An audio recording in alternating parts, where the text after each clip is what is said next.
नमस्कार, आर्य न्यूज देख रहे हैं आप। मैं हूं आपके साथ पल्लवी सिंह। रुक करेंगे इस वक्त की बड़ी खबरों की ओर। शुरुआत करेंगे यूक्रेन और रूस के बीच चल रहे तनाव से। बताते चलें आपको कि यूक्रेन और रूस के हमले के आज 11वें दिन भी प्रधानमंत्री नरेंद्र मोदी ने रूसी राष्ट्रपति व्लादिमीर पुतिन से फोन पर बात की है।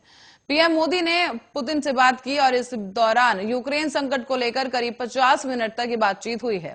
इसी दौरान पुतिन ने प्रधानमंत्री नरेंद्र मोदी को यूक्रेन और रशिया के बीच चल रही वार्ता के बारे में जानकारी दी। भारत सरकार के सूत्रों ने यह जानकारी दी है कि भारत सरकार का कहना है कि इसके मुताबिक अब बातचीत के दौरान पीएम मोदी ने पुतिन से अपील की है कि वो दोनों देशों के प्रतिनिधिमंडल के बीच चल रही वार्ता से अलग यूक्रेन के राष्ट्रपति व्लादिमीर जेलेंस्की से सीधे बात करें।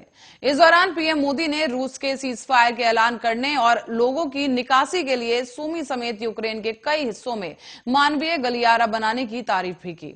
सूत्रों के मुताबिक पीएम मोदी ने पुतिन से बात करने के दौरान सूमी से भारतीय नागरिकों के सुरक्षित निकाले जाने के मुद्दे को भी महत्वता देते हुए जोर दिया है। पुतिन ने पीएम मोदी को नागरिक की सुरक्षित निकासी में हर संभव सहयोग देने का भी आश्वासन दिया। तो वहीं राष्ट्रपति पुतिन से बात करने से पहले पीएम मोदी ने यूक्रेन के राष्ट्रपति जेलेंस्की से भी फोन पर बात की थी। इस दौरान उन्होंने राष्ट्रपति व्लादिमीर जेलेंस्की को युद्धग्रस्त देश से भारतीय नागरिकों को निकालने में सहयोग देने के लिए धन्यवाद भी दिया। सूत्रों का यह भी मानना है कि 35 मिनट के टेलीफोन पर हुई इस बातचीत के दौरान दोनों ही नेताओं ने यूक्रेन में उभरती स्थिति पर चर्चा की और प्रधानमंत्री नरेंद्र मोदी ने यूक्रेन से भारतीय नागरिकों को निकालने में यूक्रेन सरकार द्वारा दी गई मदद के लिए राष्ट्रपति जेलेंस्की को धन्यवाद दिया है।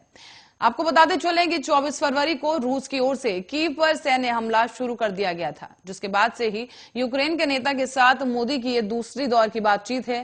पहली बातचीत 26 फरवरी को की गई थी।